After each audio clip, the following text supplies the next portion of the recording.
So my name is Emilie, and currently I'm CEO and co-founder of Kira Talent. So Kira Talent was a company that started out of the Next 36 Accelerator.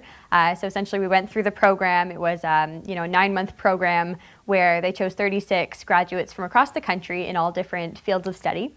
And once you got in the program, you were provided with, capital, mentorship, and really all the resource necessary to launch these new tech ventures. So out of that, we kind of saw a big problem that, interviewing was broken. So we started Kira Talent, which is an online video screening platform that allows you to really assess candidates in seconds using video. So now at Kira Talent, it started with myself and Conrad, so he kind of handles the technical side of things. Since finishing the program in August, we've been able to build out our team a little bit more.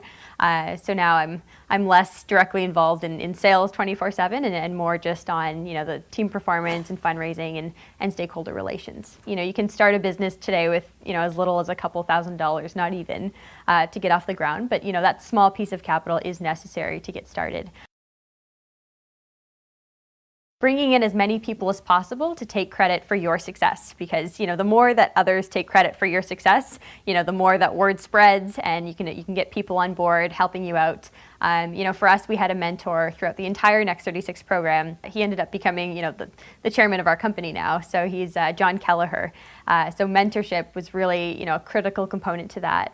I guess it really depends on what kind of business you'll be starting. So for us, we're in the tech space, so you either need to be, selling, hustling, or you need to be, you have to have technical abilities to actually, code something. In the early days of starting a business, you're going to have a million ideas. You're going to think all of them are perfect, but the truth of the matter is most of them are not, and you're going to have to hear, oh, that's terrible. You restart a million times, and even just once you have your business and you're finally up and off the ground, even going to those sales meetings, it's really being able to hear no and being able to bounce back and go right to the next one, because that's really how you drive forward with sales. A big thing is just really the ability to build something fast, get it out to market, and then from that learn what works, learn what doesn't work, and then take it back, and then fix what doesn't work, and then bring it back out to market. Really, so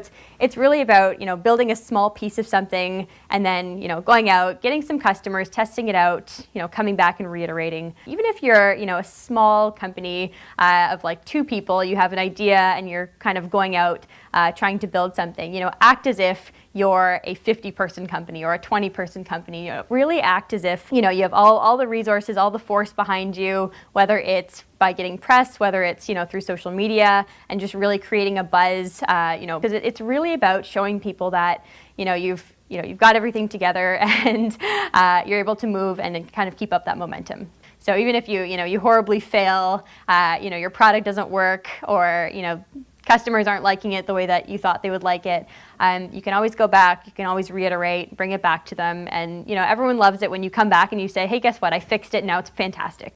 So with Kira, we kind of started selling to enterprise clients, and what we quickly realized was that the way we had built our product, it really wasn't fit for enterprise. There just wasn't like all the features weren't there, all the functionalities weren't there.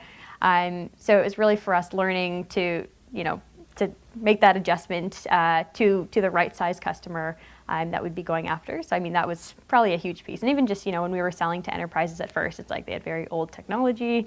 So there was a lot that went into set up just to make sure everything was working fine. But then we started to realize that more and more our target customers were a bit more forward thinking with technology. They were growing companies. They weren't necessarily large established enterprises.